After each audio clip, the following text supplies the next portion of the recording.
और मैं आपका स्वागत कर रहा हूं आज के हमारे इस यूट्यूब चैनल में और इस वीडियो में भी। तो आज हम इस वीडियो में आपके लिए 10th की केमिस्ट्री का पूरा सीरीज लेकर आए हैं, जिसके अंतर्गत हम लोग केमिस्ट्री के 5 सब्जेक्ट, केमिस्ट्री में 5 चैप्टर्स हैं। तो पाँचों चैप्टर्स का हम लोग पढ़ेंगे। और अगर आप रिवीजन के लिए वीडियो देख रहे हैं तो आपके लिए ये भी सही है, और अगर आपको फिर से पढ़ना है तो उसके लिए भी यह वीडियो आपके लिए बहुत ही लाभदायक होगा, इसमें कोई शक नहीं है। तो चूँकि हम लोग देख रहे हैं केमिस्ट्री में 5 चैप्टर्स हैं। पहला चैप्टर है रासायनिक अभिक्रिया एवं समीकरण, है ना। रासायनिक अभिक्रिया एवं समीकरण पहला चैप्टर है हमारा, जिसको हमको पढ़ना है। उसके बाद दूसरा चैप्टर है अम्ल क्षार एवं लवण। तो हम लोग बेसिकली रासायनिक अभिक्रिया एवं समीकरण में हम लोग पढ़ते हैं कि कोई भी रिएक्शन हो रहा है तो वो रिएक्शन क्या है, कैसा रिएक्शन है, किस प्रकार का रिएक्शन है, वो ऑक्सीकरण अपकरण रिएक्शन है या मतलब संयोजन अभिक्रिया है या वियोजन अभिक्रिया या ऊष्माक्षेपी, इस टाइप्स के रिएक्शंस को हम लोग पढ़ते हैं। इसके अंतर्गत हम लोग ये भी पढ़ते हैं कि रासायनिक समीकरण को कैसे लिखा जाता है, रासायनिक समीकरण क्या होती है, उसको कैसे लिखा जाता है, उसको कैसे लिखते हैं, या उसको उसमें बहुत सारे इंडिकेटर्स होते हैं जिसको हम लोग दर्शाते हैं, वो भी होती है, वो भी हम लोग इसी के चैप्टर्स के अंतर्गत पढ़ेंगे। दूसरा है हम लोग के पास अम्ल क्षार एवं लवण। इसमें हम लोग को पढ़ना है कि अम्ल क्षार एवं लवण के बेसिक गुण, कि अम्ल क्या होते हैं और किस आर्हेनियस के अनुसार अम्ल क्या होता है। उसी तरह क्षार पढ़ना है कि क्षार क्या होता है और आर्हेनियस के अनुसार क्षार क्या होता है। उसके बाद हम लोग पढ़ रहे हैं लवण क्या होता है और लवण के प्रकार, या ये सब, या कुछ हैं जैसे प्लास्टर ऑफ पेरिस हो गया या सोडियम बाइकार्बोनेट हो गया या सोडियम कार्बोनेट, ये सब यौगिकों के बारे में हम लोग पढ़ते हैं। उनको बनाया कैसे जाता है, उसका अध्ययन कैसे करते हैं, यही सब के बारे में हम लोग पढ़ते हैं इस चैप्टर में। अगला जो हमारे पास है वो धातु एवं अधातु। इसमें हम लोग पढ़ते हैं कि धातु क्या होती है, अधातु क्या होती है। इन कुछ धातु होते हैं जैसे सोना हो गया, एल्यूमिनियम हो गया, जिंक हो गया, ये सब को किस तरह से निकाला जाता है, एक्सट्रैक्शन जिसको बोलते हैं, यानी धातु का मेटलर्जी प्रोसेस, इसके अंतर्गत पढ़ते हैं। और हम लोग इसके अंदर ये भी पढ़ते हैं कि धातु होते क्या हैं, उनके क्या क्या गुण होते हैं। उसी तरह अधातु क्या होते हैं, उसके क्या क्या गुण होते हैं, ये भी पढ़ते हैं हम लोग इसके अंतर्गत। अगला हम लोग पढ़ते हैं कार्बन में इसके यौगिक, जो कि हमको लग रहा है ये जो चैप्टर है थोड़ा सा इम्पॉर्टेंट है। ऐसे सारे चैप्टर्स इम्पॉर्टेंट है, बट ये चैप्टर थोड़ा सा ज़्यादा इम्पॉर्टेंट है। इसमें हम लोग पढ़ते हैं बेसिकली कार्बन क्या होता है, कार्बन पढ़ते हैं, कार्बन से कंपाउंड पढ़ते हैं। आप लोग जानते होंगे कि एथेन होता है, मेथेन होता है, तो ये सब जो है होते क्या है, कैसे होते हैं, इनका मतलब गुण क्या होता है, यही सब के बारे में पढ़ते हैं। फिर कार्बन के समस्थानिक होते हैं, जैसे हम लोग जानते हैं डायमंड, है ना, डायमंड के बारे में हम लोग जानते हैं, ग्रेफाइट जानते हैं, उनके कुछ गुणों का अध्ययन करेंगे इसमें हम लोग। अगला जो है हमारे पास वो है तत्वों का आवर्ती वर्गीकरण। तत्वों का आवर्ती वर्गीकरण, ये इसमें हम लोग बेसिकली पढ़ते हैं पीरियडिक टेबल, आवर्त सारणी, आप लोग को पता होगा आवर्त सारणी। हम लोग इसमें आवर्त सारणी पढ़ते हैं। आवर्त सारणी का इसमें हम लोग पढ़ते हैं कि आवर्त सारणी कब से बनना स्टार्ट हुआ, मतलब किस साइंटिस्ट ने आवर्त सारणी बनाने का प्रयास किया, किसका सफल हुआ, अगर सफल नहीं हुआ तो उसमें क्या दोष रह गए। और इसमें हम लोग फिर आवर्त सारणी के कोई कुछ गुण पढ़ते हैं कि क्या होते हैं उसके गुण, कि ऊपर से नीचे आते वक्त क्या होता है उसका गुण, नीचे से ऊपर जाने वक्त किसी धातु का या अधातु है क्या होता है, उसमें किस तरह का चेंजिंग होता है, हम लोग यही पढ़ते हैं, है ना। तो हम लोग पूरे सीरीज में, इस पूरे सीरीज में आप 5 चैप्टर्स हैं, पाँचों चैप्टर्स का एकदम बहुत ही आसान तरीके से, बहुत ही सावधान से, बहुत ही अच्छे तरीके से आपको समझाएंगे, इसमें कोई शक नहीं है। आप वीडियो को देखें, उसको समझें, उसको समझने का प्रयास करें, हम लोग हैं जरूर समझाएंगे आपको। पूरा हम अपने तरफ से पूरी मेहनत कर रहे हैं आप लोग के लिए, इसमें कोई शक नहीं है। आपका फर्ज बनता है बस हमारे वीडियो को देखें, लाइक करें और सब्सक्राइब करें, काफ़ी है हमारे लिए। और चलिए, तो हम लोग इसी अनुसार में, हम लोग इसी क्रम में वीडियो को स्टार्ट करते हैं। और आज हमारे पास पहला चैप्टर है रासायनिक अभिक्रिया एवं समीकरण। अच्छा, मैं फिर से बता देता हूँ सिलेबस कि 5 चैप्टर्स हैं केमिस्ट्री में। रासायनिक अभिक्रिया एवं समीकरण, है ना, रासायनिक अभिक्रिया एवं समीकरण है, अम्ल क्षार एवं लवण है, धातु अधातु है, कार्बन में इसके यौगिक है, और 5वां चैप्टर तत्वों का आवर्ती वर्गीकरण, जिसमें हम लोग रासायनिक अभिक्रिया एवं समीकरण को आज हम लोग पढ़ेंगे। ट्राई करेंगे पढ़ने का, कोशिश करेंगे समझने का, देखेंगे क्या क्या चीज़ें होती हैं, कैसे होती हैं। अगर आप रिवीजन करना चाह रहे हैं तो आपके लिए वो भी सही है, अगर आप फिर से पढ़ना चाह रहे हैं तो आपके लिए वो भी सही है। वीडियो बहुत सही जाएगा। अगर आपको समझ में आया तो कमेंट जरूर करें, और अगर कोई क्वेश्चन हो गया, कुछ पूछना हो तो उसमें भी कमेंट कर सकते हैं आप, जल्दी से जल्दी आपको रिप्लाई मिलेगा, इसमें कोई शक नहीं। चलिए तो हम लोग देखते हैं कि हम लोग को पढ़ना क्या। तो हम लोग आज पढ़ेंगे रासायनिक केमिकल रिएक्शन, रासायनिक अभिक्रिया, केमिकल रिएक्शन। तो हम लोग को पता है कि केमिकल रिएक्शन क्या होता है। अगर किसी को नहीं पता है तो हमें केमिकल रिएक्शन क्या होता है कि जब कोई दो पदार्थ समझ रहे हैं, सबको पता होगा पदार्थ कोई भी चीज़, तो जिसमें जब किसी अभिक्रिया में जब कोई दो पदार्थ मिलते हैं, दो या दो से अधिक पदार्थ मिलते हैं, तो मिलकर एक नया प्रोडक्ट देते हैं, नया पदार्थ देते हैं, जिसका जो गुण होता है वो जो पदार्थ भाग ले रहे हैं। जैसे मान लीजिए हम लोग के पास एक एग्जांपल हम लोग ले सकते हैं कि जो है ए एक प्रोडक्ट है, एक पदार्थ है, और बी एक पदार्थ है, ठीक है। और ये दोनों जब रिएक्शन करते हैं तो एक प्रोडक्ट बनता है जिसको हम लोग बोलते हैं सी। तो सी जो है, ये सी, इसका जो भी प्रॉपर्टी होगा, जो भी गुण होगा, इसका जो भी प्रॉपर्टी होगा, जो भी गुण होगा, वो ए और बी से अलग होगा। फॉर एग्जाम्पल, चलिए हम लोग एग्जाम्पल लेते हैं कि हमारे पास हम लोग जानते हैं H2 हाइड्रोजन है प्लस ऑक्सीजन, ये दोनों क्या है? गैस है। अगर पता हो तो ये दोनों गैस है, और ये जब रिएक्शन करेंगे तो बनेगा H2O, जिसको हम लोग बोलते हैं वाटर, जल। हम लोग जानते हैं जल क्या होता है? लिक्विड है। ये क्या है? लिक्विड है। लेकिन ये दोनों क्या है? ये दोनों गैस है। तो हम लोग क्या देख रहे हैं कि हाइड्रोजन की जो प्रॉपर्टी है वो गैस की है, ऑक्सीजन की जो प्रॉपर्टी है वो भी गैस की है, लेकिन जो प्रोडक्ट है उसकी प्रॉपर्टी लिक्विड की है, ठीक है। एक प्रॉपर्टी, इसी टाइप से कई सारे चेंजिंग होते हैं केमिकल रिएक्शन। तो इस टाइप के जो भी रिएक्शंस होते हैं उसको हम लोग बोलते हैं केमिकल रिएक्शन, ठीक है। आइए हम लोग इसका डिफिनेशन देख लेते हैं, बहुत ही सरल होगा इसका डिफिनेशन। कि जब कोई पदार्थ है ना, जब कोई पदार्थ अकेले या किसी दूसरे पदार्थ के साथ, अकेले या किसी दूसरे पदार्थ के साथ क्रिया करके एक या एक से अधिक भिन्न गुणधर्म वाले नए पदार्थ का निर्माण करते हैं, सही है। हम लोग एग्जाम्पल में देखे हैं। इसमें क्या होता है ना कि कोई जरूरी नहीं है कि प्रोडक्ट जो अभिकर्मक साइड या जो अभिकारक है, अभिकारक क्या होता है? जो कि अभिक्रिया में भाग लेते हैं, उसको हम लोग बोलते हैं अभिकारक। तो इसमें ये जरूरी नहीं होता है कि अभिकारक दो या दो से अधिक हो, अभिकारक एक भी हो सकता है। फॉर एग्जाम्पल हम लोग जानते हैं कैल्शियम कार्बोनेट, पता है किसी को? कैल्शियम कार्बोनेट होता है चूना, जिसको हम लोग संगमरमर वगैरह भी बोलते हैं। तो कैल्शियम कार्बोनेट, इसका फॉर्मूला होता है CaCO3, और ये जब टूटता है, ये जब टूटता है तो दो प्रोडक्ट देता है, कैल्शियम ऑक्साइड प्लस CO2, ठीक है। ये है एग्जाम्पल। तो हम लोग क्या देख रहे हैं कि जो रिएक्टेंट है, अभिकर्मक हम बता चुके हैं कि जो अभिक्रिया में भाग लेता है, तो अभिक्रिया में भाग ले रहा है अभिकर्मक जो कि CaCO3 है, कैल्शियम कार्बोनेट, लेकिन प्रोडक्ट कितने दे रहे हैं? दो। तो ये जरूरी नहीं होता है कि कोई भी रिएक्शन में जो रिएक्टेंट हो, जो अभिकर्मक हो या जो अभिकारक हो, उसके दो तीन नाम है, कोई दिक्कत नहीं। अभिकारक, अभिकर्मक, रिएक्टेंट जो भी बोल सकते हैं आप, वो दो या दो से अधिक हो, एक भी हो सकता है। एग्जाम्पल में हम लोग ये भी रिएक्शन है, और ये किस टाइप का रिएक्शन है? तो ये वियोजन अभिक्रिया, वियोजन अभिक्रिया, टूट रहा है। अब हम लोग रिएक्शन के प्रकार पढ़ेंगे तो उसमें ये भी पढ़ लेंगे कि वियोजन अभिक्रिया क्या है, तो संयोजन, तो इसमें ये भी देख रहे हैं। एक और एग्जाम्पल हम लोग ले सकते हैं, कार्बन डाइऑक्साइड CO2, ये जब टूटेगा किसमें टूटेगा? कार्बन और ऑक्सीजन में, कोई दिक्कत नहीं, ये भी होता है। कई सारे ऐसे एग्जाम्पल्स हैं हम लोग के पास, दिक्कत नहीं। अगर आपको पता हो तो ग्लूकोज पता है ना, C6H12O6, ये जब टूटता है, बायो में पढ़े होंगे, तो हम लोग को देता है एनर्जी, देता है कार्बन डाइऑक्साइड, देता है वाटर, देता है, कोई दिक्कत नहीं है। तो ये भी है। तो ये सारे रिएक्शन जो होते हैं, कोई जरूरी नहीं होता है कि रिएक्शन में कोई भी रिएक्शन हो तो उसमें अभिकारक हो, या दो ही है या दो से कम नहीं हो सकता, जरूरी नहीं है, दो से कम भी हो सकता है, मिनिमम एक हो सकता है।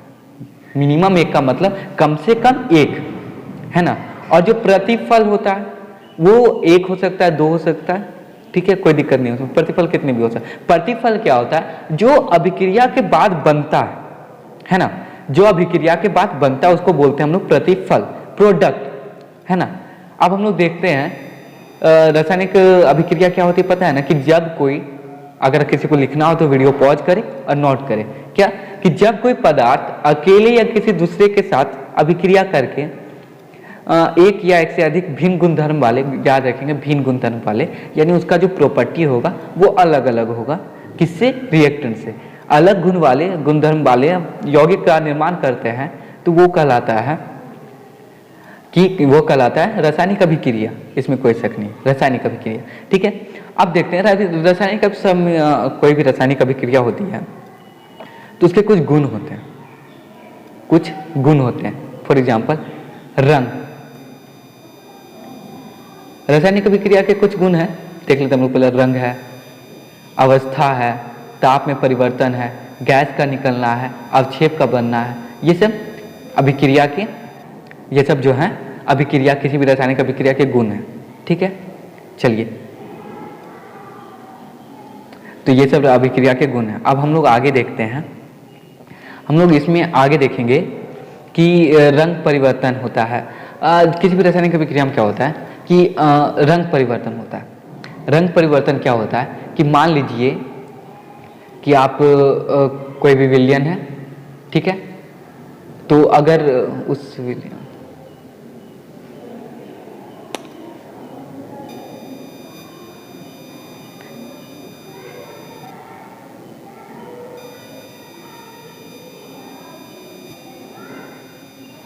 तो कोई भी रिएक्शन में हम लोग जानते हैं, कोई भी अभिक्रिया में कुछ विशेषताएं होती है, कुछ परिवर्तन होते हैं, कुछ विशेषताएं होती हैं, जिसको हम लोग बोलते हैं रासायनिक अभिक्रिया की विशेषताएं, ठीक है।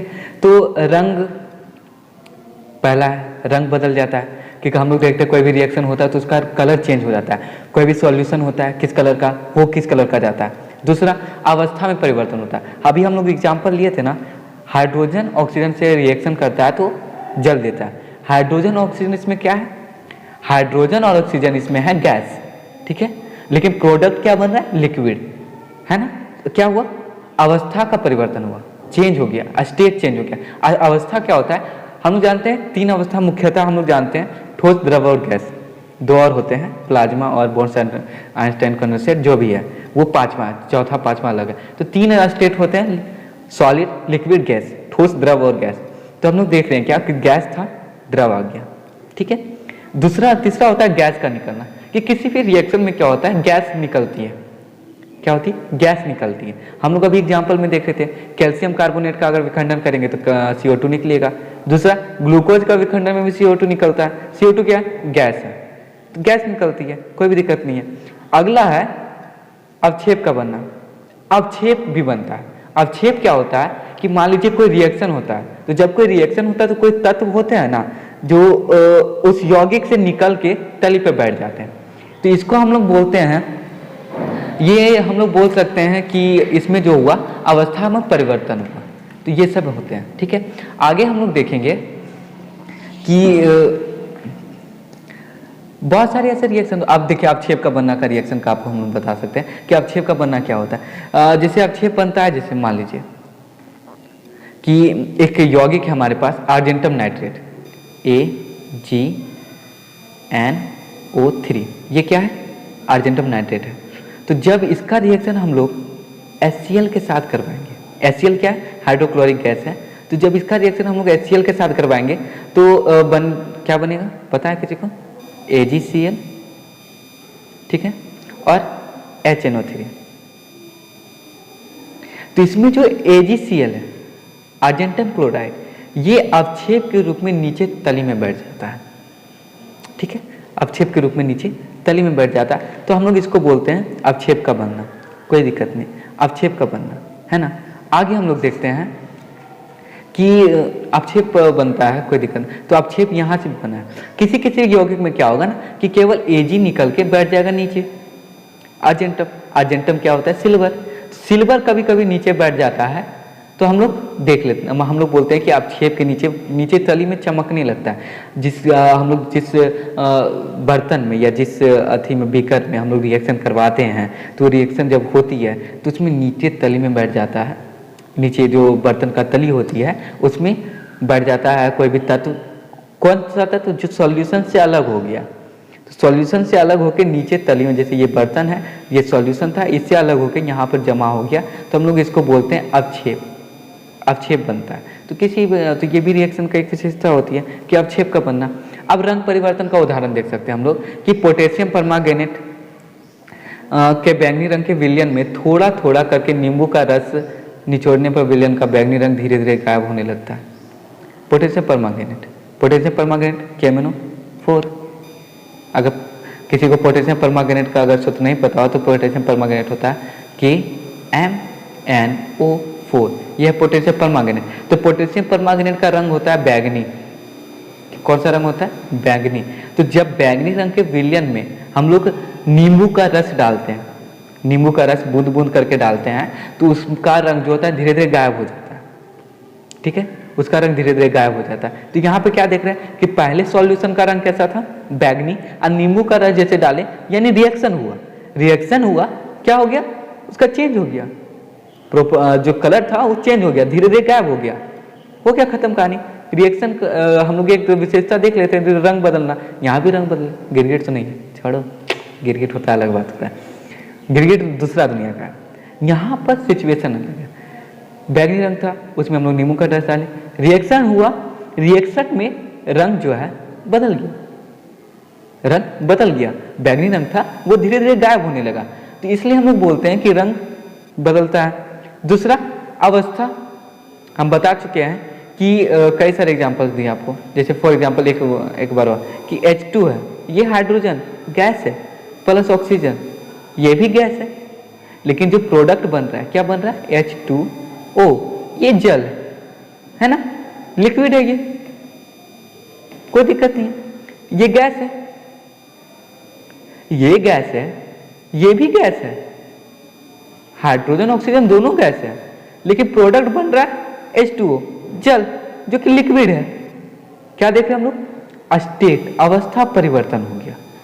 पहले था हाइड्रोजन, उसके बाद आ गया ऑक्सीजन, उसके बाद जो प्रोडक्ट बना जल, अवस्था परिवर्तन हो गया। ठीक है, आगे हम लोग देख रहे हैं इसमें कि गैस का निकलना।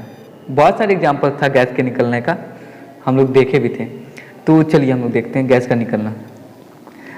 चूंकि हम बता चुके हैं ग्लूकोज वो भी टूटता है, गैस निकलता है ना, गैस निकलता है, उसमें भी कोई दिक्कत नहीं है। और हम लोग देखते हैं कोई भी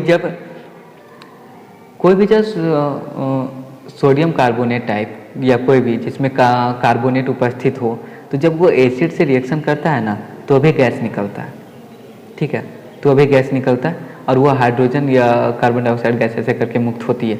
ठीक है, ऐसे देखिए, जब कोई धातु, फॉर एग्जाम्पल जब कोई धातु किसी अम्ल से अभिक्रिया करती है, जब कोई धातु किसी अम्ल से अभिक्रिया करती है तो गैस निकलता है। फॉर एग्जाम्पल सोडियम क्या है?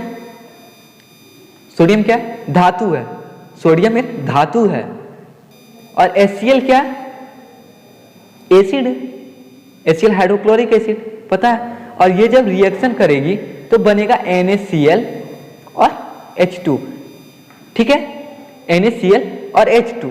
H2 क्या है? गैस है, ये गैस के रूप में निकल जाएगी, H2 गैस के रूप में निकल जाएगी। तो यानी क्या देख रहे हैं हम लोग? हाइड्रोजन इसमें गैस का मुक्त हो रहा है, गैस निकल रहा है। तो ये भी एक रिएक्शन का प्रॉपर्टी है, केमिकल रिएक्शन का ये भी एक प्रॉपर्टी है। कोई भी आप धातु ले सकते हैं, कोई भी, जैसे फॉर एग्जांपल हम लोग एक और लेते हैं, मान लीजिए आपकी रिएक्शन करवाते हैं सोडियम का H2SO4 से, क्या बनेगा? सोडियम सल्फेट, उसके बाद हाइड्रोजन गैस मुक्त हो जाएगी। फॉर एग्जांपल एक और एग्जांपल ले लेंगे हम लोग कि Zn का रिएक्शन करवा ले, Zn जिंक धातु है, इसका रिएक्शन करवा दो H2SO4 से, क्या बन जाएगा? ZnSO4 और H2, हाइड्रोजन गैस मुक्त हुआ ना, खत्म कहानी। ये भी है। आगे क्या है अवक्षेप का बनना, उदाहरण हम देख चुके हैं आपको अवक्षेप का बनना का। चलिए एक बार और समझाते हैं। यहाँ पर मान लीजिए अर्जेंटम नाइट्रेट है, ये कोई भी एसिड से रिएक्शन कर रहा है, ठीक है। तो क्या होगा, इसके कौन निकलता है, क्यों निकलता है, इसका हम लोग जब आगे पढ़ेंगे तो उसमें देखने में कौन निकलता है, कैसे निकलता है। तो अभी हम लोग फिलहाल इतना ही पढ़ेंगे, ठीक है। तो HCl है, ये रिएक्शन में क्या बनेगा, AgCl और HNO3 जो कि नाइट्रिक एसिड है ना। AgCl क्या हो गया, ये अवक्षेप के रूप में तली में बैठ जाएगा, तो ये भी अवक्षेप का बनना होता है। तो इस तरह करके हम लोग पांचों प्रॉपर्टीज देख चुके हैं। अब हम लोग आगे देखेंगे टाइप ऑफ रिएक्शन, रिएक्शन के प्रकार कि रिएक्शन कितने प्रकार के होते हैं। और देखिए ऐसा नहीं है, रिएक्शन तो बहुत टाइप्स के होते हैं, लेकिन कुछ टाइप्स को हम लोग को यहाँ पढ़ना है, जैसे संयोजन, वियोजन, एकल विस्थापन अभिक्रिया, द्विविस्थापन अभिक्रिया और उसके बाद रेडॉक्स अभिक्रिया, जिसको हम लोग बोलते हैं ऑक्सीकरण अवकरण अभिक्रिया। तो हम लोग पांचों को एक एक तरफ से देखते जाएंगे। और इसमें कुछ होते हैं, जिसमें एक होते हैं उष्माक्षेपी, उष्माशोषी, वो भी हम लोग देख लेंगे। चलिए देखते हैं। तो संयोजन अभिक्रिया क्या होती है, ठीक है। संयोजन, संयोजन अभिक्रिया क्या होती है कि जिसमें दो तत्व आपस में संयोग करते हैं, जिसमें दो तत्व आपस में संयोजित होते हैं, आपस में जुड़ते हैं, उसके बाद कोई प्रतिफल देते हैं, तो इसको बोलते हैं हम लोग संयोजन अभिक्रिया। जिसमें दो या दो से अधिक भी ले सकते हैं, कोई दिक्कत नहीं। दो या दो से अधिक तत्व आपस में मिलते हैं, उस संयोजित होते हैं और एक तत्व का निर्माण करते हैं। फॉर एग्जाम्पल परिभाषा आप लोग अगर को लिखना चाहते हैं तो लिख सकते हैं, जब दो या दो से अधिक पदार्थ संयोग करके, संयोग करना मतलब जुड़ना, जुड़कर नए पदार्थ का निर्माण करते हैं, ठीक है, जुड़कर नए पदार्थ का निर्माण करते हैं, तो ऐसी रिएक्शन को हम लोग बोलते हैं कॉम्बिनेशन रिएक्शन, संयोजन अभिक्रिया, ठीक है। एग्जाम्पल्स हम लोग देख सकते हैं कि CaC carbon plus oxygen, CO2 carbon dioxide, दूसरा है CaOH2O, मतलब ये CaO हो गया कैल्शियम ऑक्साइड और H2O जल हो गया। जब ये दोनों रिएक्शन होता है ना, तो ये बनते हैं CaOH2 का होल 2, कैल्शियम हाइड्रोक्साइड इसको बोलते हैं, ठीक है। अब देखते हैं हम लोग आगे संयोजन अभिक्रिया क्या होती है, समझने में दिक्कत। संयोजन अभिक्रिया होती है कि जब दो या दो से अधिक पदार्थ आपस में संयोग करके एक नए पदार्थ का निर्माण करते हैं, तो हम लोग इसको बोलते हैं संयोजन अभिक्रिया, ठीक है। अब संयोजन अभिक्रिया का उदाहरण हम लोग देख सकते हैं, दो तीन उदाहरण तो हम दे चुके हैं। H2O प्लस O2 जल बनेगा, carbon plus oxygen carbon dioxide बनेगा, कैल्शियम ऑक्साइड प्लस जल कैल्शियम हाइड्रोक्साइड बन जाएगा। तो ये सब तत्व है। आगे ये सब रिएक्शंस का एग्जाम्पल हो गया। हम लोग आगे देखते हैं कि कुछ रिएक्शंस ऐसे होते हैं जिसमें ऊर्जा निकलती है।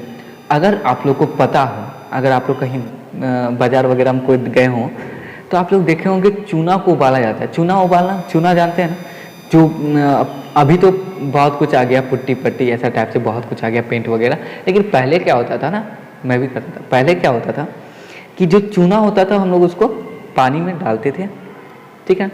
पानी में डालते थे तो क्या होता था ना कि वो चूना तो डबकने लगता था, पूरा डबकता था एकदम पूरा इस टाइप से, तो वो हीट हो जाता था। तो उसमें हीट आया कहाँ से, वो हीट कहाँ से आया हम लोग इसमें आगे पढ़ेंगे, वो हम लोग का भी टॉपिक नहीं। हम लोग का ये टॉपिक है कि उसमें हीट बढ़ गया। पहले जो था, पहले जो कैल्शियम ऑक्साइड था,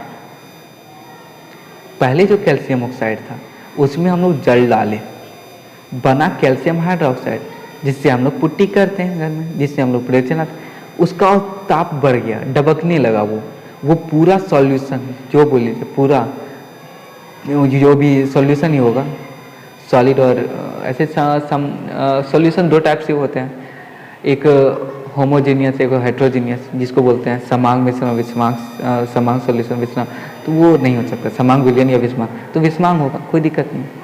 तो वो दोनों देख लिए थे, तो वो तुरंत डबकने लगा पूरा, ठीक है। तो इसमें क्या देखे हम लोग कि ताप परिवर्तन हो गया। ताप परिवर्तन का भी एक एग्जाम्पल आप लोग यहाँ से लिख सकते हैं कि जब कैल्शियम हाइड्रोक्साइड में चूना जल जाए तो वो डबकने लगा पूरा, ठीक है, डबकने लगता है। वहाँ पे जो पहले पानी था वो ठंडा था, लेकिन अब पानी गर्म हो चुका है। बिना उसको गर्म किए पानी को गर्म भी हम लोगों ने नहीं किया, ना कि हम लोग चूना पत्थर ने हम लोग को गर्म किया, नहीं सॉरी, ना कि हम लोगों ने चूना पत्थर को गर्म किया। चूना पत्थर को भी हम लोगों ने गर्म नहीं किया, ना पानी को हम लोगों ने गर्म किया, लेकिन फिर भी जो प्रोडक्ट था, जो भी प्रोडक्ट अपने फिर से मानो, वो क्या हुआ, उसमें हीट बदल गया। पहले हीट कुछ और था, पहले तापमान कुछ और था, अब तापमान कुछ और है। यहाँ पे ताप में परिवर्तन भी होता है। अब देखिए, जब किसी अभिक्रिया में ऊष्मा बनती है, ऊष्मा उत्सर्जित होती है, ऊष्मा उत्सर्जित होती है। हम लोग क्या देख रहे हैं कि यहाँ पे ऊष्मा निकल रही है, हम लोगों ने ऊष्मा दिया नहीं है, फिर भी ऊष्मा निकल रही है, ठीक है। तो ये जो रिएक्शन हो जाएगा, ये रिएक्शन हो जाएगा ऊष्माक्षेपी, ऊष्माक्षेपी, ठीक है। ये जो रिएक्शन का टाइप है ये ऊष्माक्षेपी है। यहाँ पे आप लोग और एग्जाम्पल, एक मेथेन जानते हैं, CH4, मेथेन हो गया ये, सॉरी मेथेन है ये, है ना, CH4, ठीक है। ऑक्सीजन के साथ जलता है, यहाँ पे जलता है। तो जब जलता है कार्बन डाइऑक्साइड और जल और हीट दे रहा है। आप लोग देख रहे हैं ये हीट, ऊष्मा, हीट दे रहा है ना। तो ये जो हीट है ये हम लोगों ने यहाँ दिया क्या, नहीं दिया, लेकिन फिर भी ये हीट आ रहा है, फिर भी ये हीट मिल रहा है हम लोग को। तो ये जो रिएक्शन होती है ये कहलाती है ऊष्माक्षेपी अभिक्रिया।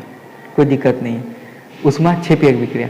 और हम लोगों ने यह अधिकतर बार देखा है कि जो भी ऊष्माक्षेपी रिएक्शन होती है ना, वो संयोजन वियोजन दोनों हो सकती है, इसमें कोई बड़ी बात नहीं है, लेकिन ऊष्माक्षेपी रिएक्शन में ऊष्मा ही निकलती है। ये तभी तो इसको ऊष्माक्षेपी बोलते हैं ना, ऊष्माक्षेपी अभिक्रिया होती है, ठीक है।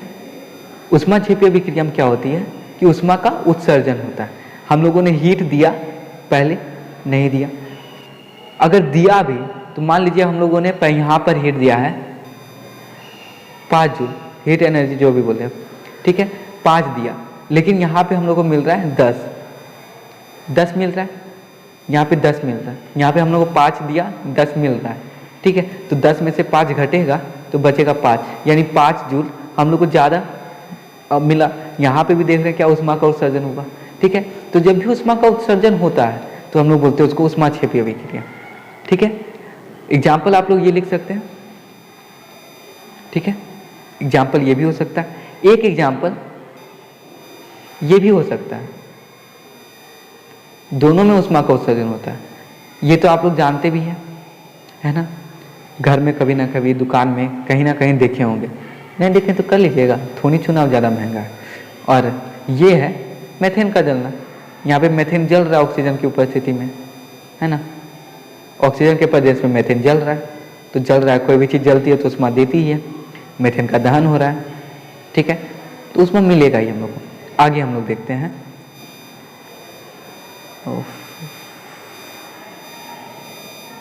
आगे हम लोग देख रहे हैं वियोजन अभिक्रिया, डिकम्पोजिशन रिएक्शन। वियोजन अभिक्रिया संयोजन अभिक्रिया की एकदम उल्टी है। हम लोग ऐसा कर सकते हैं कि जस्ट अपोजिट होता है, एकदम जस्ट अपोजिट। इसमें क्या होता है ना कि इसमें टूटकर बनता है प्रतिफल। संयोजन में क्या होता है, जुड़कर प्रतिफल बन रहा था, वियोजन में टूटकर प्रतिफल बनता है, ठीक है। ये बोलते हैं डिकम्पोजिशन रिएक्शन। एग्जाम्पल के लिए, जब एक पदार्थ, परिभाषा आप लोग देख सकते हैं कि जब एक पदार्थ टूटकर 2 या 2 से अधिक पदार्थ, अधिक नए पदार्थों का निर्माण करते हैं तो वो अभिक्रिया डिकम्पोजिशन यानी ऊष्माक्षेपी अभिक्रिया का, सॉरी डिकम्पोजिशन यानी वियोजन अभिक्रिया कहलाती है। कोई दिक्कत नहीं है, आप समझ में आ रहा है?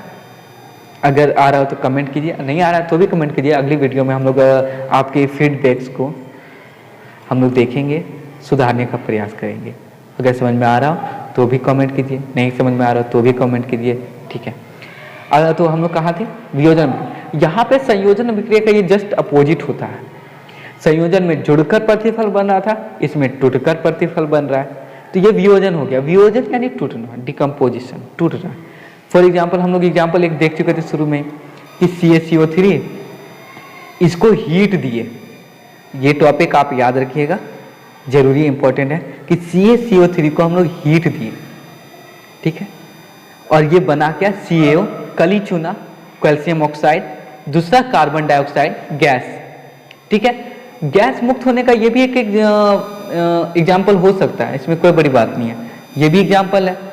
हम लोग पढ़ रहे थे ना गैस का निकल, उसमें ये भी एग्जाम्पल दे सकते हैं आप। यहाँ पर आप लोग देख रहे हैं कि कली चूना है, सॉरी कैल्शियम कार्बोनेट है, जिसको संगमरमर, खड़िया आदि नामों से भी जाना जाता है, उसको हम लोग हीट देकर तोड़े, तो तोड़ा 2 प्रतिफल बना हम लोग के पास, कैल्शियम ऑक्साइड और कार्बन डाइऑक्साइड, ठीक है। कैल्शियम कार्बोनेट को हम लोग उष्मा दिए तो ये टूट गया। यहाँ पर देखिए अभिकर्मक कितने हैं, 1, ये टूटकर 2 प्रतिफल का निर्माण किया, इसलिए यह वियोजन अभिक्रिया है। परिभाषा ही अगर याद हो तो परिभाषा क्या कर रहा है, जब एक पदार्थ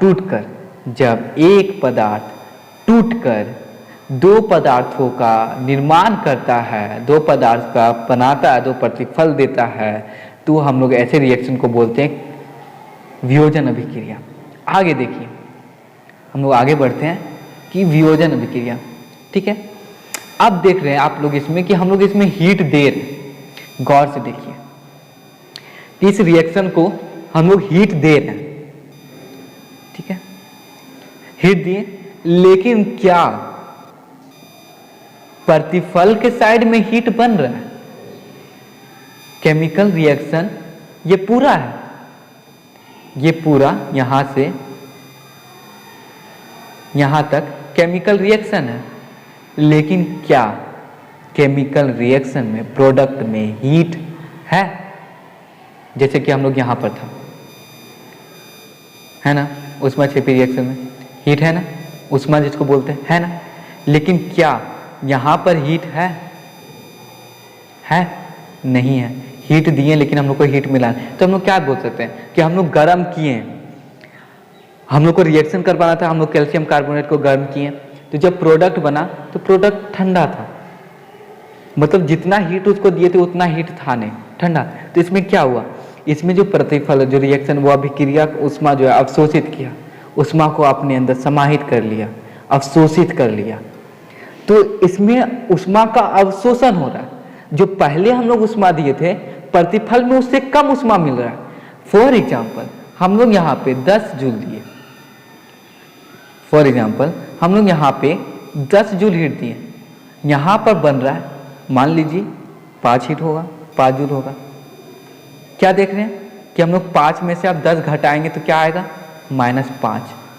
तो -5 जूल जो है क्या हो गया, मतलब 5 जूल जो है रिएक्शन अवशोषित कर लिया, ठीक है, 5 जूल जो था रिएक्शन अवशोषित कर लिया। तो जब अवशोषित कर लिया तो यहाँ क्या हुआ, ऊष्मा का अवशोषण हुआ, ऊष्मा का अवशोषण हुआ, इसलिए ऊष्मा शोषी अभिक्रिया है। आगे हम लोग देख रहे हैं ऊष्मा शोषी अभिक्रिया का परिभाषा, किसी को लिखना हो तो वीडियो पॉज कीजिए, नोट कीजिए, हम इसको समझाते हैं, है ना। अब हम लोग देख रहे हैं कि वैसी अभिक्रिया जिसमें ऊष्मा का अवशोषण होता है, ठीक है, ऊष्मा का अवशोषण होता है, ऊष्मा समाहित होता है, तो वैसी अभिक्रिया को हम लोग बोलते हैं ऊष्मा शोषी अभिक्रिया, ठीक है। अब हम लोग एग्जांपल्स देख रहे हैं कि ये जो है आर्जेंटम क्लोराइड है, AgCl, सूर्य के प्रकाश में टूटता है AgCl में, लेकिन क्या हीट बन रहा है? नहीं, यहाँ भी ऊष्मा का अवशोषण हो रहा है। सेम यहाँ देख सकते हैं AgBr टूट कर नहीं बन रहा है, खत्म कहानी। अब आगे हम लोग देखते हैं, अब आप लोग को यहाँ हम कुछ इस रिएक्शन में समझाते हैं। देखिए रासायनिक समीकरण, इसको जिस व्यक्त यानी रासायनिक समीकरण के रूप में व्यक्त किया, किसी अभिक्रिया को जब हम लोग उसके संकेतों और सूत्रों के आधार पर व्यक्त करते हैं ना, तो वो रासायनिक समीकरण कहलाता है। परिभाषा नोट कीजिए आप लोग, चलिए हम लिखते हैं, देखते हैं कैसा होता है। राइटिंग तो बड़ा खराब है, कोई बात नहीं, नोट कीजिए, ऐसे हम बोल दे तो चल जाएगा। हेडिंग डालिए रासायनिक समीकरण और नोट कीजिए कि जब किसी रासायनिक अभिक्रिया को उसके संकेतों और सूत्रों के आधार पर व्यक्त करते हैं, संकेतों और सूत्रों के आधार पर व्यक्त करते हैं, तो ऐसी जो भी समीकरण होता है उसको हम लोग बोलते हैं रासायनिक समीकरण, ठीक है। ऐसे समीकरण को हम लोग रासायनिक समीकरण बोलते हैं। नोट हो गया। अब देखिए रासायनिक समीकरण में बहुत सारी चीज को नोट किया जाता है। रासायनिक समीकरण के जो अभिकारक और जो प्रतिफल होते हैं उसके बीच में एक एरो का निशान दिया जाता है। ये एरो बताता है कि अभिक्रिया किस ओर से किस ओर हो रही है, यानी अभिक्रिया इधर से इधर की ओर हो रही है। ये जो तीर होता है उसके लेफ्ट साइड वाले जो भी तत्व होते हैं उसको बोलते हैं हम लोग अभिकारक, अभिकर्मक। ये अभिक्रिया में भाग लेते हैं। एरो मार्क के राइट साइड वाले इसको बोलते हैं हम लोग प्रोडक्ट।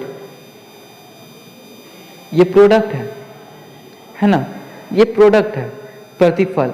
अब देखिए इसमें कुछ हम लोग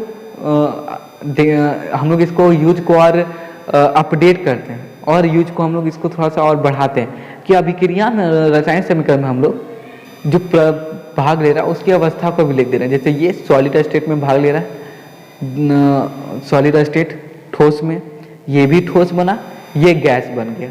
यहाँ से क्या पता चल रहा है, स्टेट भी पता चल रहा है, यहाँ हीट पता चल रहा है। तो हम लोग इसको और यूजफुल बना सकते हैं, उसमें कुछ अथिस को देखकर, उसमें कुछ इंफॉर्मेशन को जोड़कर स्टेट इंफॉर्मेशन जोड़ सकते हैं। आप उसमें कितना हीट दे रहे हैं, क्या क्या उत्प्रेरक कैटलिस्ट क्या है, कौन कौन से अभिक्रिया में भाग ले रहा है, काफ़ी चीज़ आप जोड़कर उसको और यूजफुल बना सकते हैं रासायनिक समीकरण को। ठीक है, तो अवशोषण अभिक्रिया से उष्माशोषी हो गया कि वैसी अभिक्रिया जिसमें उष्मा का अवशोषण होता है। ठीक है, अब आगे हम लोग देखते हैं एकल विस्थापन अभिक्रिया। एकल विस्थापन अभिक्रिया, एकल विस्थापन अभिक्रिया क्या होती है कि जब कोई तत्व दूसरे तत्व को उसके यौगिक के विलयन से विस्थापित कर खुद उसका स्थान ले लेता है। अच्छा चलिए हम लोग बताते हैं। शादी में गया, सब कोई गए, भोज जो होता है, भोज का सिस्टम, ऐसे अब बुफे सिस्टम अगर नहीं हुआ तो सही है, लेकिन शादी में गए हम लोग, बहुत अच्छा सज धज के तुम कुछ लोग होते हैं जानते क्या कि वो शादी एंजॉय करने नहीं जाते, वो खाना एंजॉय करने जाते हैं। जैसे कि हमको शादी में कोई दिलचस्पी नहीं है, हमको खाना बहुत पसंद है, तो हम जाएंगे खाने के लिए। अब क्या हुआ कि चार दोस्त बैठे थे, चारों दोस्त बैठ के मिलके खा रहे थे, आराम से एंजॉय ले रहे थे, गपशप हो रहा था। इसके बीच में क्या होता है, एक आता है हट्टा कट्टा आदमी एकदम, और हम लोग देखे रहे हैं सिंगल पीस, सिंगल पसली, ठीक है, हट्टा कट्टा आदमी आया, वो एक को उठाया, उसके जगह पे खुद बैठ गया।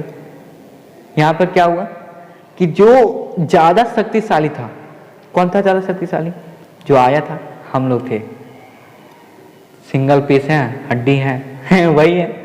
जो आया था वो क्या किया, मेरे एक दोस्त को वहां से हटा के उसके जगह पे खुद बैठ गया, वहां से उसको हटाया, उसके जगह पे खुद बैठ गया। क्यों बैठ गया, क्योंकि वो शक्तिशाली था, मेरे दोस्त से वो ज्यादा शक्तिशाली था, इसलिए हटा के वो बैठ गया। लेकिन अगर वहीं मेरा दोस्त ज्यादा शक्तिशाली होता तो वो बैठ पाता, नहीं बैठ पाता, एक घुसा देता वो निकल के कहीं और जगह ढूंढता, है ना। तो यहाँ पर भी सेम कंडीशन हम लोग लागू कर सकते हैं कि एकल विस्थापन, विस्थापन मतलब हटाना, एकल मतलब एक को हटाना, एकल विस्थापन अभिक्रिया, विस्थापन मतलब हटा देना, सॉरी मतलब हटा देना, हटा दिया। कैसे हटा दिया भाई, ज्यादा शक्तिशाली था, तो वही तत्व किसी तत्व को हटा सकता है जब वो तत्व उस तत्व से ज्यादा शक्तिशाली हो, यानी ज्यादा अभिक्रियाशील हो, तभी तो हटा पाएगा। तो यहां पर क्या होता है कि देखो Fe CuSO4 कॉपर सल्फेट का विलयन होगा जिसमें Fe लोहा को डाला गया होगा। तो FeCuSO4 को क्या करेगा, Fe कॉपर से ज्यादा अभिक्रियाशील है। अगर अभिक्रिया श्रेणी पता हो, सोडियम प्लस है ना Na, Na+, ठीक है। यहाँ पर देखिए ये Na2 एक आयन है, यहाँ बेरियम एक आयन है।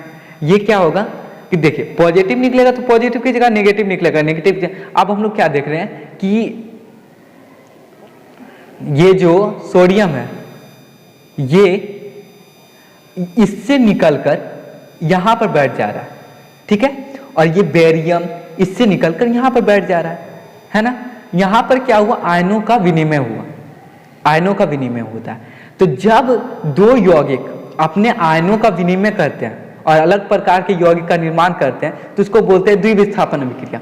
यहाँ पर आयन्स एक्सचेंज हो रहे हैं, आपको नोटिस करना पड़ेगा, यहाँ पर आयन एक्सचेंज हो रहे हैं, है ना, यहाँ पर आयन एक्सचेंज हो रहे हैं। सोडियम एक आयन है, बेरियम एक आयन है।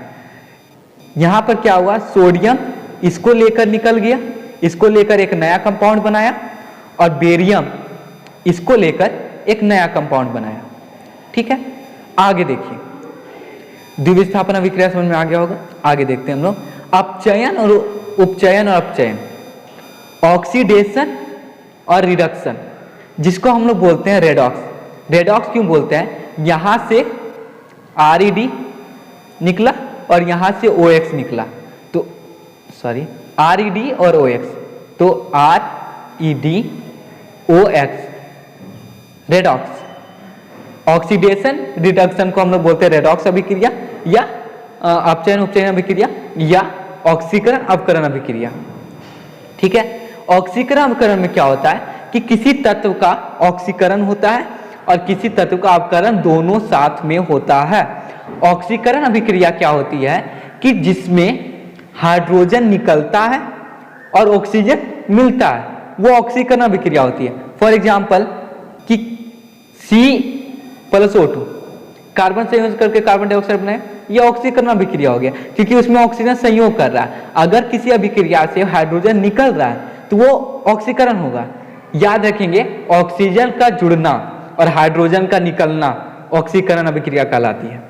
ऑक्सीजन का जुड़ना, हाइड्रोजन का निकलना ऑक्सीकरण अभिक्रिया कहलाती है। दूसरा, अगर किसी अभिक्रिया से हाइड्रोजन जुड़ रहा है, किसी अभिक्रिया में हाइड्रोजन जुड़ रहा है और ऑक्सीजन निकल रहा है, यानी पहले वाले का जस्ट अपोजिट, पहले वाले का जस्ट उल्टा है, तो वो होता है अवकरण।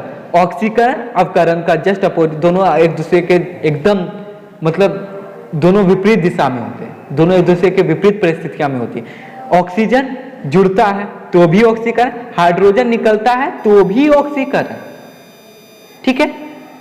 अब यही अगर ऑक्सीजन निकल रहा है तो अपकरण और हाइड्रोजन जुड़ रहा है तो भी अपकरण। हम लोग देख सकते हैं यहाँ पे अपचयन, सॉरी उपचयन। उपचयन क्या होता है, गौर से देखिए, जिसमें किसी तत्व या यौगिक, जिसमें किसी तत्व या यौगिक के साथ ऑक्सीजन का संयोग होता है अथवा हाइड्रोजन का ह्रास होता है। क्या देख रहे हैं, ऑक्सीजन का संयोग, ऑक्सीजन जुड़ रहा है, और हाइड्रोजन का ह्रास यानी हाइड्रोजन की हानि यानी हाइड्रोजन निकल रहा है, तो होता है उपचयन, ऑक्सीकरण। एग्जाम्पल, कॉपर ऑक्सीजन के साथ जुड़ रहा है, कॉपर ऑक्साइड बना रहा है, ठीक है, कॉपर ऑक्साइड बना रहा है, तो कॉपर ऑक्साइड बन रहा है तो यहाँ पे ऑक्सीजन जुड़ रहा है, इसलिए ये ऑक्सीकरण हो गया। अवकरण यानी अपचयन।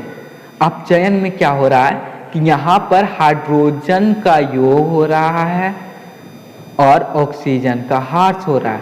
यहाँ पे क्या देख रहे हैं, हाइड्रोजन जुड़ा क्लोरीन के साथ, यानी क्लोरीन का अवकरण हुआ, क्लोरीन का अवकरण हुआ क्योंकि हाइड्रोजन जुड़ गया, तो हाइड्रोजन जब जुड़ा तो क्लोरीन का अवकरण हुआ, तो ये हो गया अवकरण अभिक्रिया, ये होता है रिडक्शन, ठीक है। और जब दोनों अभिक्रिया साथ में हो उसको बोलते हैं हम लोग रेडॉक्स रिएक्शन, कि दोनों रिएक्शन जब साथ में होती है तो रेडॉक्स रिएक्शन। काफी सारे रेडॉक्स रिएक्शन के एग्जांपल्स होंगे, अपने नोट्स को देखिएगा जरूर।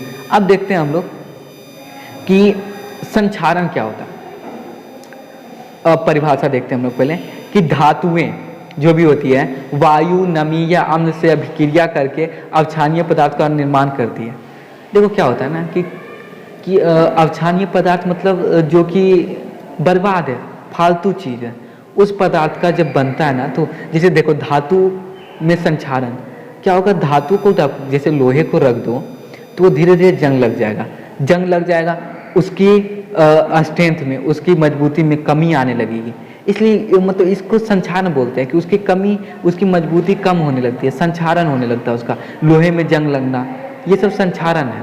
ठीक है, संक्षारण मतलब वो होता है कि अम्ल से या कोई भी नमी या वायु से अभिक्रिया करता है तो अक्षारीय पदार्थ का निर्माण करता है, यानी कुछ ऐसा फालतू चीज़ का बना जिसके कारण उसका स्ट्रेंथ में कमी आ जाती है, इसको बोलते हैं संक्षारण। ठीक है, लोहे का संक्षारण होता है, धातु, कोई भी धातु का संचालन होता है, एल्युमिनियम का भी होता है, उस पर कॉपर का भी होता है, उस पर हरा कलर का परत चढ़ जाता है कॉपर पे, ध्यान से देखिए, तो उसको बोलते हैं हम लोग संक्षारण। अगला है विकृत गंधिता। विकृत गंधिता क्या होती है, मतलब महकने लगता है। ठीक है, कोई भी चीज़ महकने लगता है, जैसे खट्टा हो जाता है, खाना ही है, खट्टा हो गया, विकृत हो गया, उसके गंध में विकृति आ गई। ठीक है, तो जब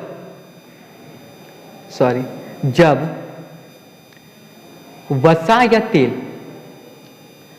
उपचयित हो जाते, उपचयित मतलब उनका ऑक्सीकरण हो जाता है, तो उनके गंध एवं स्वाद में बदल जाता है। नहीं सुन, आप लोग नहीं देखे हैं, कभी कभी घर में बोलते हैं कि अरे खट्टा हो गया, ये तो हवा लग गया है ना, खट्टा हो गया। तो खट्टा क्या हुआ कि उसमें जो कोई भी तेलीय पदार्थ होता है, तेल जैसे वसा, तेल, उसका ऑक्सीकरण हो जाता है, उसका ऑक्सीकरण हो जाता है, जिसके कारण वो खट्टा हो जाता है। इसको बोलते हैं विकृत गंधिता। नोट कर लीजिए आप लोग डेफिनेशन कि जब वसा या तेल उपचयित होता है, उपचयित मतलब ऑक्सीकरण होता है, जब तेल या वसा ऑक्सीजन, तेल या वसा में ऑक्सीजन अभिक्रिया करता है या उससे हाइड्रोजन निकल जाता है, तब उसके गंध स्वाद बदल जाते हैं। कोई भी खाने वाला चीज़ खट्टा हो जाता है तो कैसा लगता है, स्वाद भी बदल गया, खाना भी बर्बाद हो गया। तो इसलिए हम लोग क्या करते हैं, और जानते हैं ये जो रिएक्शन, ये जो है, ये आपको बता दें, ये जो होता है ये रेडॉक्स अभिक्रिया का एग्जाम्पल है। अब जैसे आप ध्यान से देखिए हम क्या बोल रहे हैं कि जब वायु नमी या अम्ल से अभिक्रिया करती है, याद रखिए, धातु, जैसे मान लीजिए कोई भी धातु Na, ठीक है, वो रिएक्शन किससे करेगा, मान लो HCl से रिएक्शन किया, अम्ल से अभिक्रिया करती है, क्या निकलेगा, NaCl और H2 निकलेगा। यहाँ पर क्या हो रहा है, हाइड्रोजन निकल रहा है, हाइड्रोजन का निकलना यानी ऑक्सीकरण, यहाँ भी ऑक्सीकरण हो रहा है, यहाँ पर क्या हो रहा है, यहाँ भी ऑक्सीकरण हो रहा है। तो यही रेडॉक्स अभिक्रिया का सब एग्जाम्पल है। और ये बचाने के लिए संक्षारण क्या हो गया, धातु की स्ट्रेंथ में कमी आने लगती है, कब, जब उसको वायु या नमी या अम्ल से अभिक्रिया करता है वो तब। दूसरा, जब वसा या तेल उपचयित हो जाता है यानी ऑक्सीकरण हो जाता है, तब उनके गंध में स्वाद बदल जाते हैं, इसको हम लोग बोलते हैं रेडॉक्स अभिक्रिया, सॉरी विकृत गंधिता। विकृत गंधिता मतलब गंध में विकृति आ जाना, यानी गंध का खराब हो जाना, गंदा हो जाना, स्वाद भी बदल जाता है, सुगंध उसका गंदा हो जाता है। तो चलिए, तो आई होप आप लोग को सारा कुछ समझ में आ गया होगा। अगर आपको कहीं प्रॉब्लम हो तो प्लीज़ कमेंट जरूर करें, अगर समझ में आ गया तो ज़रूर करें, इससे हम लोग को मोटिवेशन मिलेगा। और अगर कहीं समझने में कोई प्रॉब्लम हो गया या कोई गलती है या कोई फीडबैक देना चाहते हैं तो ज़रूर दें, अगले वीडियो में हम लोग उसका सुधार जरूर करेंगे। धन्यवाद इस वीडियो को देखने के लिए, और जाते जाते हमारे चैनल को लाइक और सब्सक्राइब जरूर कीजिएगा। इससे थोड़ा सा लगता है कि हाँ चलो देख रहे हैं बच्चे लोग, समझ रहे हैं। अगर समझ में आ रहा हो तो प्लीज़ कमेंट जरूर करें। धन्यवाद।